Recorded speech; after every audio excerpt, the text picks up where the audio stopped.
मायरा गुरुजी के कक्ष से बाहर आई। वो मन ही मन सोच रही थी कि मैं मॉम से क्या कहूंगी।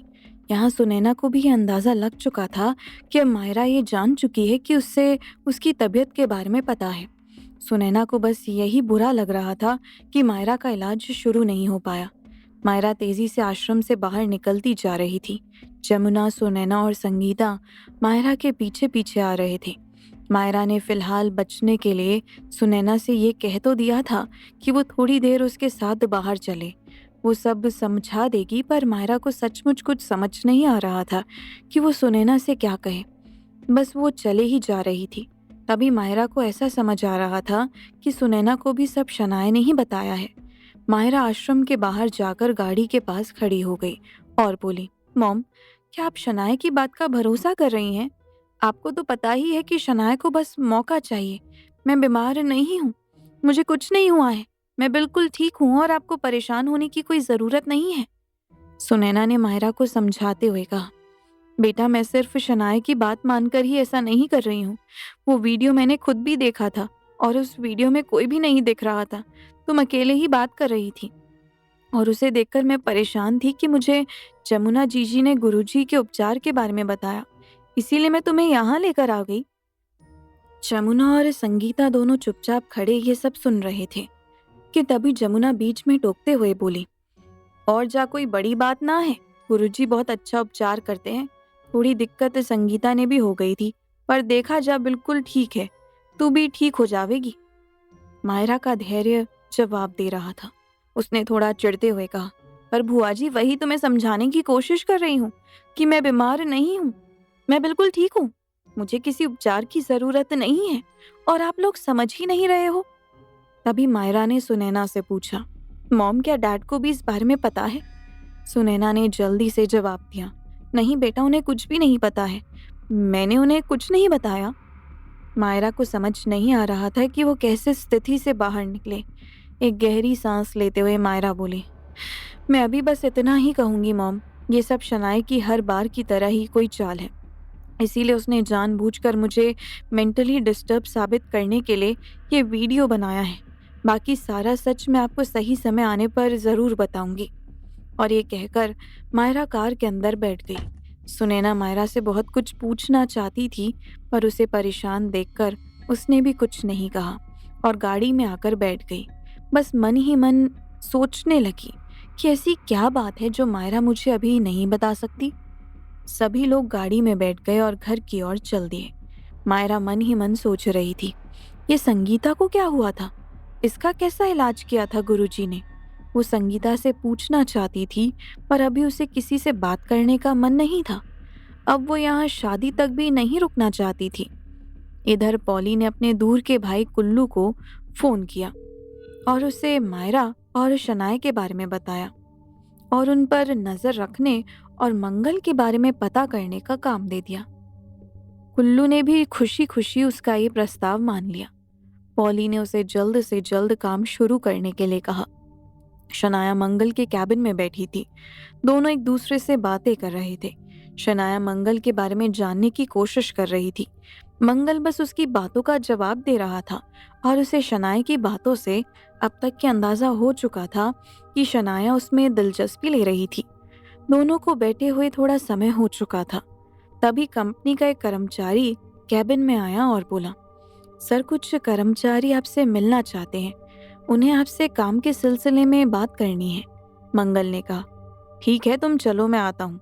वो कर्मचारी चला गया। मंगल ने शनाया की ओर देखते हुए कहा, सॉरी, मुझे अब जाना होगा, पर अच्छा लगा आपसे मिलकर।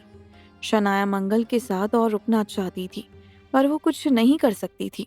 ना चाहते हुए भी शनाया ने कहा, आई अंडरस्टैंड, कोई बात नहीं, मुझे भी बहुत टाइम हो गया आए हुए, सो मैं भी चलती हूँ, फिर जल्दी मिलते हैं।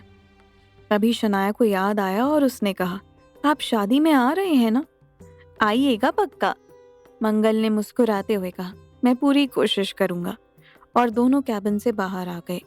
मंगल शनाया को छोड़ने के लिए कंपनी के बाहर आया और दोनों एक दूसरे को बाय कर ही रहे थे कि तभी एक आदमी वहां बाइक से आया और अपने मोबाइल में उन दोनों की एक फ़ोटो खींची और तेज़ी से वहां से चला गया। उसने हेलमेट पहन रखा था, इसीलिए मंगल उसकी शक्ल भी नहीं देख पाया।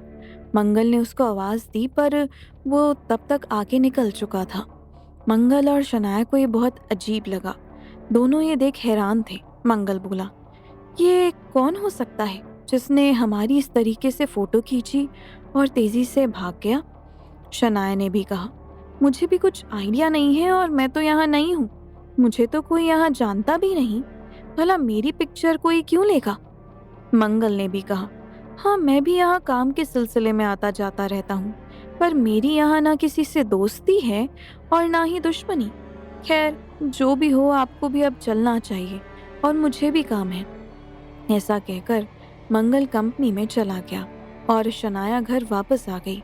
इधर सिद्धार्थ अपने कैबिन में बैठा लैपटॉप पर कुछ काम कर रहा था कि तभी पॉली उसके कैबिन में आया और सिद्धार्थ से बोला, सर हमें मंगल की तस्वीर मिल गई है। और ये कहते हुए पॉली ने एक फ़ोटो अपने मोबाइल में खोलकर अपना मोबाइल सिद्धार्थ के सामने टेबल पर रख दिया। सिद्धार्थ ने तस्वीर देखी और बोला, पर तुम्हें कैसे पता ये मंगल ही है? पॉली ने जवाब दिया, सर जिस कंपनी का नाम आपने बताया था, ये आदमी उसके गेट पर शनाया के साथ खड़ा बातें कर रहा था और कुल्लू ने तभी उसकी फ़ोटो खींच ली। सिद्धार्थ ने पॉली का मोबाइल वापस करते हुए कहा, गुड जॉब पॉली, अपने आदमी को इसके बारे में और पता करने के लिए कहो। ऐसा कहकर सिद्धार्थ किसी गहरी सोच में डूब गया। उसे देखकर ऐसा लग रहा था कि उसके दिमाग में बहुत कुछ एक साथ चल रहा था। यहाँ शनाया घर पहुंच चुकी थी। सभी लोग आश्रम से वापस आ चुके थे। फिर भी घर में बहुत सन्नाटा था। सुनैना और जमुना हॉल में बैठी बातें कर रही थी। दोनों शनाया को देख शांत हो जाती हैं। शनाया अपने कमरे में जा ही रही थी कि तभी उसे संगीता की आवाज़ आई। संगीता के कमरे का दरवाज़ा खुला हुआ था। संगीता अपने बेड पर बैठी थी। मायरा उसके सामने बैठी थी। मायरा बहुत परेशान थी। अब वो यहाँ रुकना भी नहीं चाहती थी। संगीता उससे बातें कर रही थी और मायरा को समझा रही थी। उन दोनों की बातें सुनने के लिए शनाया दीवार के पीछे छुप कर खड़ी हो गई। मायरा संगीता से पूछ रही थी कि आश्रम में तुम्हारा कौन सा इलाज हुआ था। संगीता ने उसे बताया, एक बार मुझे बहुत ज़्यादा स्ट्रेस प्रॉब्लम हो गई थी, जिसके बाद माँ मुझे गुरुजी के पास ले गई और उन्होंने लेप और कुछ आयुर्वेदिक दवाइयों से मेरा उपचार किया और मैं अब बिल्कुल ठीक हूँ। शनाया मायरा और संगीता की बातें सुन रही थी और मन ही मन बड़बड़ा रही थी। इसी मायरा की तरह ही ये संगीता बीमार थी और ये लोग आज आश्रम में इस मायरा का इलाज करने गए थे। शनाया ये सब सोच ही रही थी कि मायरा की आवाज़ आई, पर मुझे कोई स्ट्रेस नहीं है संगीता, मैं इन सबसे इतनी परेशान हो चुकी हूँ कि यहाँ रुकने का भी मन नहीं कर रहा।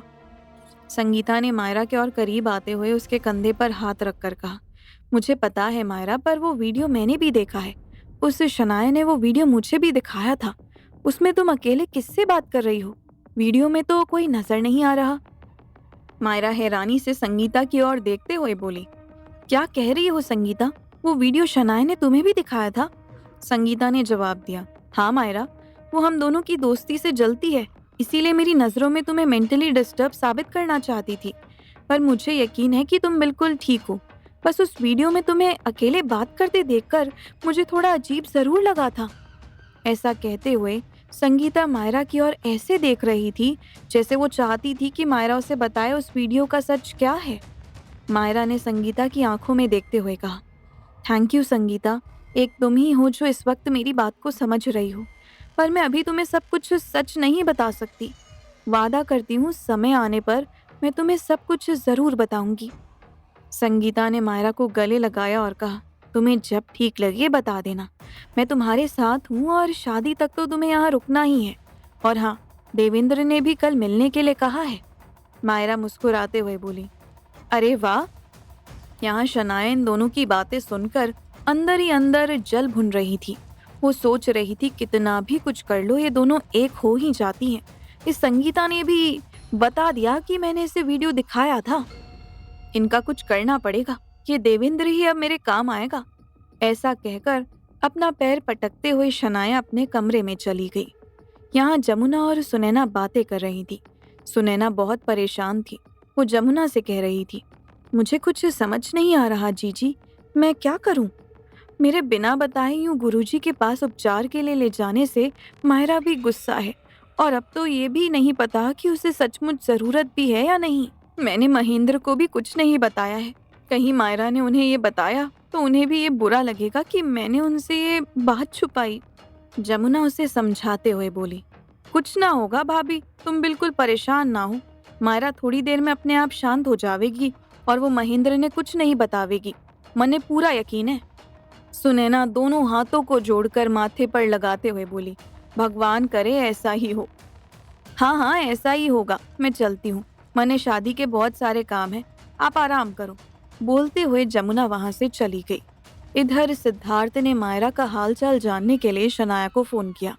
मायरा के बारे में पूछते ही शनाया ने सिद्धार्थ से कहा, वो ठीक है सर, मुझे ये पता चला है कि मायरा को आश्रम उपचार के लिए लेकर गए थे। सिद्धार्थ ने गुस्से में कहा, उपचार के लिए? कैसा उपचार? शनाया ने सिद्धार्थ को गुरुजी के उपचार के बारे में बताया। ये सुनकर सिद्धार्थ और भी गुस्से में आ गया और बोला, चल क्या रहा है वहां? तुम लोग शादी में गए हो या फिर आश्रम जा रहे हो, और अब मायरा का किसी गुरुजी से उपचार? शनाया ने डरते हुए कहा, इसके बारे में मुझे कुछ नहीं पता था। सिद्धार्थ गुस्से में बोला, हाँ पता तो तब होगा जब तुम्हें अपने काम छोड़कर फालतू के लोगों से मिलने से टाइम मिलेगा। और ये कहते हुए सिद्धार्थ ने फोन रख दिया। शनाया गुस्से से लाल हो रही थी और मन ही मन बड़बड़ा रही थी, इससे मुझे डांटने के सिवा और कोई काम नहीं है। मैं जो भी करूं इसे सब फालतू ही लगता है। ये कौन से फालतू लोगों से मिलने की बात कर रहा था? मैं क्या अब इससे पूछ के सबसे मिलूंगी? खड़ूस कहीं का। शनाया ये सब सोच ही रही थी कि उसे अचानक उस बाइक सवार के बारे में याद आ गया जो उसकी और मंगल की फोटो खींचकर वहां से भाग गया था। शनाया सोचने लगी, वो कौन हो सकता है जिसे मेरे और मंगल के साथ होने में कोई फायदा या नुकसान हो? और अचानक बोल उठी, कहीं ये खड़ूस ही तो नहीं जिसने उसे भेजा हो? पर ये खड़ूस ऐसा क्यों करेगा? इसे मेरी और मंगल की तस्वीर से क्या लेना देना? हाँ, पर मैं मंगल से मिलने जा रही हूँ, ये बात भी बस इस खड़ूस को ही पता थी। अगर ऐसा है तो मुझे पता करना होगा कि ये ऐसा क्यों करवा रहा है। शनाया इन सब बातों में उलझी हुई थी कि तभी उसके रूम के दरवाजे पर खटखटाने की आवाज आई। शनाया ने दरवाज़ा खोला तो देखा कि सामने मायरा खड़ी थी और शनाया के दरवाज़ा खोलते ही फट से अंदर आ गई और दरवाजे को अंदर से बंद कर लिया। मायरा बहुत गुस्से में लग रही थी। एक बार उसे देखकर शनाया भी घबरा गई थी।